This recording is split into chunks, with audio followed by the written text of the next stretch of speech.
രാജ്യാന്തര വിപണിയുടെ ചുവടുപിടിച്ച് കേരളത്തിലെ സ്വർണ്ണവിലയും താഴേക്കിറങ്ങുകയാണ്. ഇന്ന് ഒരു പവന് സ്വർണം വാങ്ങിക്കാൻ 1,06,960 രൂപ നൽകിയാലും മതി.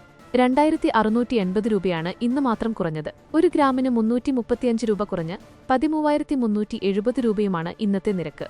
സ്വർണ്ണാഭരണ പ്രേമികള് കാത്തിരുന്ന ആ ദിനം ഉടന് വന്നു ചേർന്നേക്കും. രാജ്യാന്തര വിപണിയിൽ കടുത്ത നഷ്ടമാണ് സ്വർണം നേരിടുന്നത്.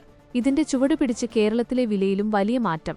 ജൂൺ 18 രാവിലെ മാറ്റമില്ലാതെ തുടർന്ന സ്വർണം ഉച്ച കഴിഞ്ഞതോടെ പവന് 1,160 രൂപ താഴ്ന്ന് 1,09,640 ഒരു ഗ്രാമിന് 145 രൂപയും കുറഞ്ഞിരുന്നു.